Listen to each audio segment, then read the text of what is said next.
Assalamualaikum warahmatullahi wabarakatuh. Jumpa kembali dengan Banyuwangi Official. Oke, selamat malam semuanya. Dan malam hari ini kita mau nonton videonya Pak Hasto, teman-teman ya. Karena tadi siang itu Pak Hasto diperiksa KPK. Jadi bagaimana videonya, dan nanti juga ada penjelasan mengenai korupsi Harun Masiku. Dan oke, untuk videonya mari kita siapkan dulu. Jangan lupa nanti kita tonton sampai habis biar nggak gagal paham. Inilah detik-detik kedatangan Pak Hasto tadi siang. Oke, kita simak videonya. Let's go.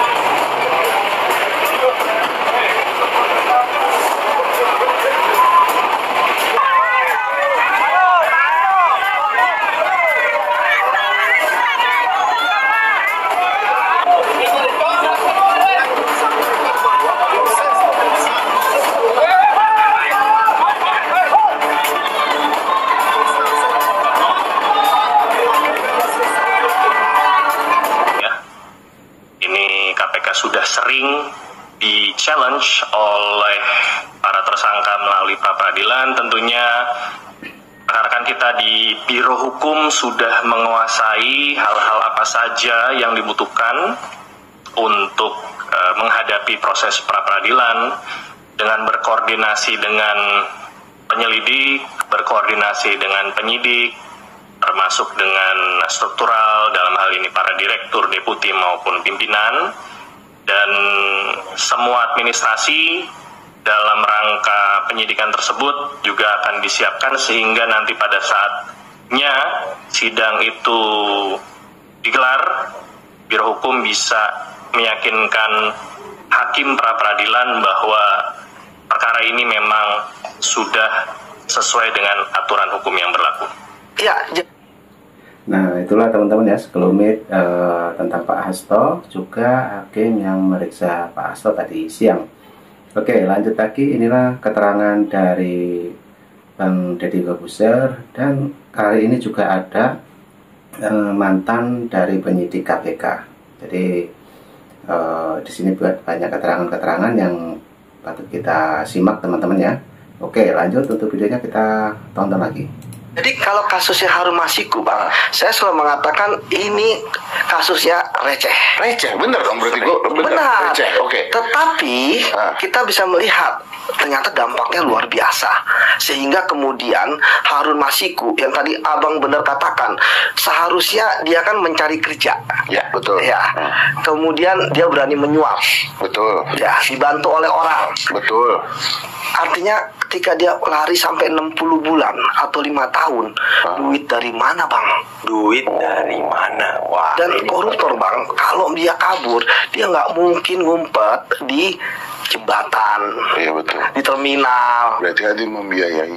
Wah, ada. Jadi Harun Masiku tuh sampai detik ini ada yang membiayai. Ada yang membiayai, Bang. Wow. Karena kan dia aja nyari kerja, Bang. Iya, dia aja nggak punya duit ya. Nggak punya duit, makanya menjadi anggota DPR. Iya, dia aja nggak punya duit ya. Iya. Dia mesti ngutang tuh. Kalau nggak dibayar sendiri kan. Dan pengalaman saya, Bang, ketika menangkap buronan koruptor, kan yang buron bukan hanya Harun Masiku, iya, betul. Banyak. Betul. Karena koruptor nggak mau mempertanggungjawabkan perbuatannya, Bang. Yang kabur itu biasanya konglomerat, Bang. Pejabat tinggi yang punya uang untuk membiayai diri mereka. Itu pun ketangkep. Itu pun ketangkep setelah 1 tahun atau 1,5 tahun. Psikologis seorang koruptor melarikan diri itu hanya 1 sampai 1,5 tahun, Bang. Oke. Sekarang ketika Harun Masiku masih belum ketangkap dan Hasto pun sudah jadi tersangka, ada apa? Nah, oke. Ada. Kita berada di tengah-tengah deh ya. Oke. Kasus Harun Masiku dan Hasto ini mungkin politisasi, tapi bukan kriminalisasi. Kalau politisasi bisa dianggap, karena kan bukti bahwa adanya politisasi kan tidak ada. Ya, tetapi, jadi asumsi boleh dong. Boleh. Oh, kan saya boleh dong. Ketika saya misalnya berdebat dengan teman-teman yang pro Hasto, ya saya katakan silakan teman-teman mengatakan ini politisasi, ada bayang-bayang misalnya presiden yang sebelumnya, ada silakan.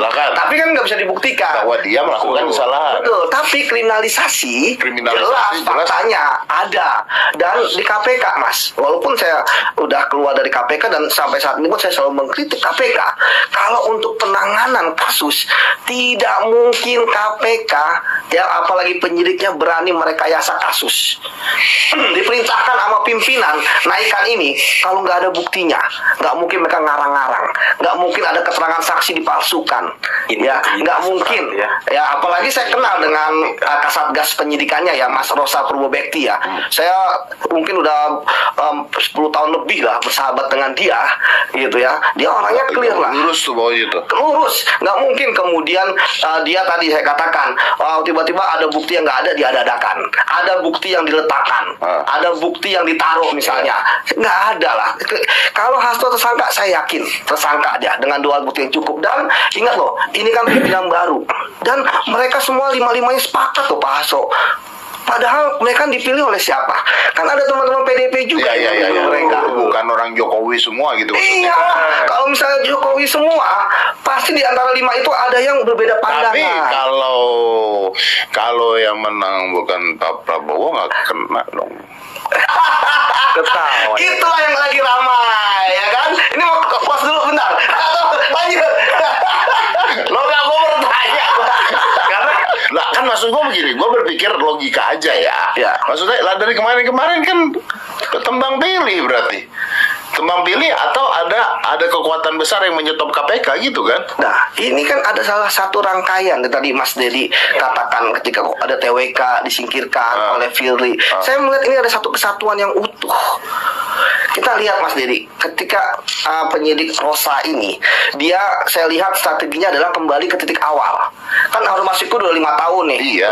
agak sulit. Dia kembali ke titik awal. Kita lihat dari mana?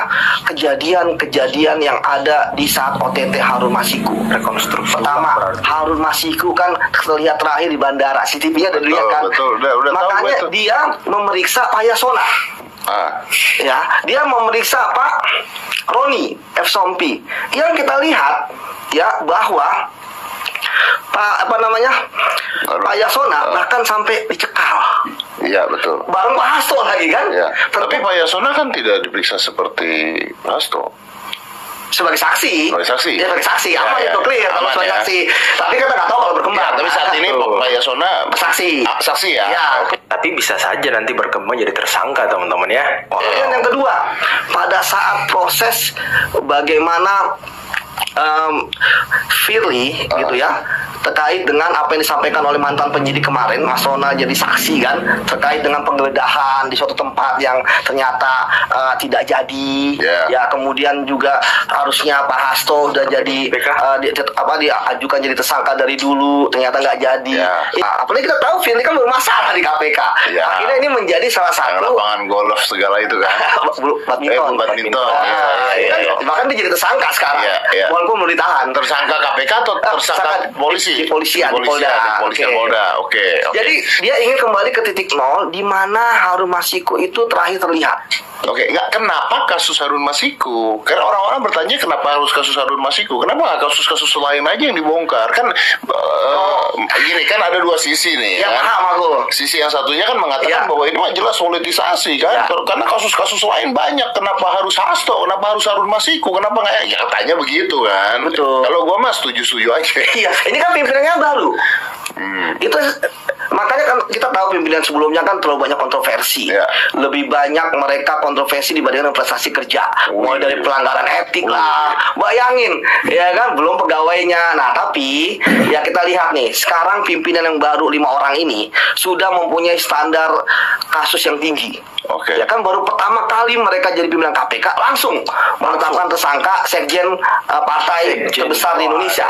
Nah, kenapa Pak Hasto yang sekarang? Ya memang buktinya udah kuat. Kan kalau nanti pimpinan sekarang ngulur-ngulur lagi, apa bedanya dia sama pimpinan sebelumnya? Ini kan sama kayak kasusnya Harvey Muiz. Harvey Muiz kan 351 triliun merugikan negara ya. Dia bukan korupsi ya, dia merugikan negara ya. Dia ditangkap gitu kan ya. Ya kan? Kayaknya anak-anak bocah juga tahu lah. Bukan dia doang. Betul. Kayaknya anak-anak bocah juga tahu itu ke atas-atas kan. Nah, oke teman-teman, nanti kita lanjutkan kembali. Kita stop dulu bahwa teman ngobrol dari Bang Deddy Corbuzier ini adalah mantan dari penyidik KPK, teman-teman. Jadi saat ini lagi ngobrol asik mengenai Pak Hasto yang dimana tadi siang itu diperiksa KPK.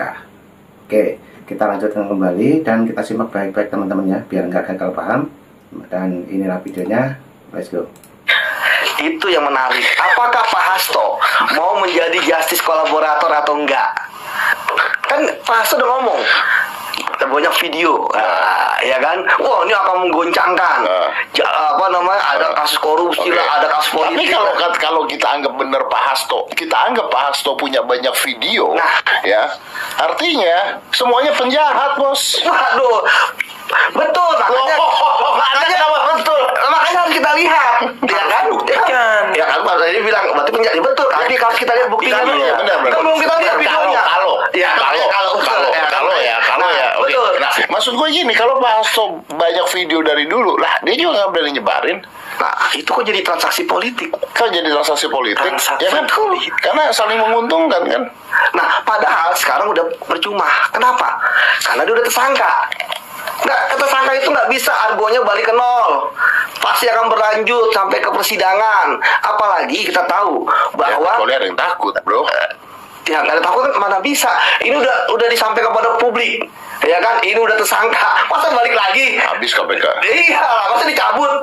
Ya kan nggak mungkin. Nah, tadi saya katakan Pak Deddy, ya Bang, bahwa ada, kalau memang mau bermain di politik, ya silakan saja. Tapi kan ini udah proses hukum, sistem peradilan pidana, udah penyidikan. Ya nanti ujungnya kan ke pengadilan. Masalah bahwa KPK sebenarnya menangani kasus politik dari orang-orang politik udah biasa kok. Jangankan sekjen, dulu ketua umum pernah loh. Ya. 3 atau 4 ketua umum partai, dan sama polanya. Ya, mulai dari akan membuka, mulai dari semuanya speak up, ya kan, istilahnya semua cari muka, ya kan, pengen membela, tapi kan begitu di persidangan terbukalah semua fakta-faktanya. Kalau sekarang nggak bisa, Mas Ded. Makanya saya mendorong KPK untuk segera melimpahkan kasus ini ke persidangan supaya kita paham sebenarnya kasusnya apa sih, ya kan? Karena tadi benar, saya melihat ini ada yang melencengkan. Oh, itu kan nggak ada kerugian negara. Ingat loh bahwa kasus korupsi bukan hanya kerugian keuangan negara, tetapi ada 7 jenis dari 30 pasal. Ada suap menyuap, memeras, perbuatan curang. Jadi jangan dibikin, jadi nggak apple to apple perbandingannya. Ada yang nanya sampean, ini kasusnya Pak Hasto ada hubungannya dengan Harvey Muiz nggak? Oh, enggak lah. Terlalu jauh, ini kan kejadian di tahun 2020. Ini nggak ada hubungan ya? Nggak ada hubungannya. Harun Masiku ya. Dan ini adalah kasus yang tertunda. Seharusnya dari dulu. Oh, tapi lu yakin cuma Harun Masiku doang kasusnya? Nah, ini yang berkembang. Kan penyidik ini kan bukan anak kemarin sore atau bos yesterday afternoon. I mean, if someone can do. Nggak, logikanya kalau seseorang bisa melakukan hal seperti itu kayaknya nggak sekali gitu, maksud gue. Bang, iya kan, mana ada korupsi dilakukan sekali, Bang. Pasti pertama berulang kali. Dan yang kedua adalah fenomena gunung es. Iya, kelihatan kecil doang. Iya, bawahnya gede. betul. Kan. Jangan-jangan yang meledak bukan videonya Pak Hasto, tetapi tersangka berikutnya dari KPK. Ditantang. Tapi kemarin KPK ngegeledah kan? Oke. Itu banyak yang ngatain KPK. Dikatain apa? Katanya ngambil USB doang pakai koper. Kalau gue sih setuju ya. Masa ngambil USB dikantongin doang? Itu kan bukti. Goblok. Itu bukti.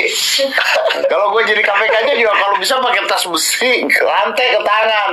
Itu saya belain KPK kali ini. Anda yang bodoh.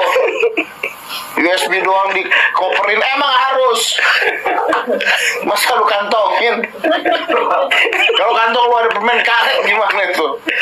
Ya logika gua ya, gua berpikir logikanya gua. Bang Deddy emang benar. Ada perlakuan istimewa terhadap barang bukti elektronik. dia nggak boleh berganti fisiknya. Dia nggak boleh ditambahkan file apapun, apalagi dikurangi. Sama seperti kan ketika disita, itu kan ditunjukin kepada orang di situ, Pak. Ini yang saya ambil ya. Dia tahu ini bentuknya dan sebagainya. Nggak, bro, kita nggak usah mikirin itu. Kita mikir tololnya aja lah, bro. Kita mikir tololnya. Gue ini dunia entertain, dunia kayak begini udah puluhan tahun, ya kan? Udah puluhan tahun. Kalau gue minta staff gue, tolong bawain mikrofon itu. Tahu kan mikrofon misalnya apa namanya lavalier yang kecil. Itu kalau dikantongin doang gue maki-maki loh. Oh, betul. Bang, kalau itu ada boxnya. Iya ada box. Masa tiba-tiba dikantongin sampai ke tempat syuting dikantongin 4 biji di kantong. Kan bego gitu maksud gue. Apalagi kalau hilang. Apalagi kelipet, ntar basah, ntar apa? Itu mikrofon doang ini pakai buat show. Apalagi barang bukti. Korupsi lagi. Emang harus dikoper. Nanti diambil aja bermasalah. Iya, ada yang ngomong kenapa nggak diplastikin doang berlebihan. Gila. Nanti kalau hilang apa lagi, Bang? Kira beli bakso diplastikin. Tapi itu ada SOP KPK. Memang kita kalau menggeledah itu selalu membawa koper untuk mengamankan barang bukti, bukan hanya barang bukti elektronik namanya, tetapi juga dokumen-dokumen lain. Sehingga semua terkumpul di situ. Karena kalau hilang, Bang. Kalau hilang ya hilang semua tuh. Wah, bukan hilang, penyidik bisa dituntut. Betul. Nah, oke teman-teman, videonya sudah habis. Itulah tadi obrolan seru dari Bang Deddy Corbuzier, juga dari Bapak mantan penyidik KPK ya. Jadi dari video yang awal sudah membahas tentang Pak Hasto, yang dimana Pak Hasto tadi siang sudah diperiksa KPK. Oke, jadi untuk menunggu info-info terbarunya silahkan tunggu di Banyuwangi Official. Dan nanti juga ada video lagi, dan mungkin tetap Pak Hasto. Oke, jadi cukup itu dulu teman-teman ya yang kita tonton. Terima kasih semuanya. Salam buat keluarga, dan ambil hikmahnya untuk video ini. Mungkin punya komentar, silahkan tulis di komentar saya. Terima kasih. Assalamualaikum warahmatullahi wabarakatuh. Sampai jumpa. Thank you.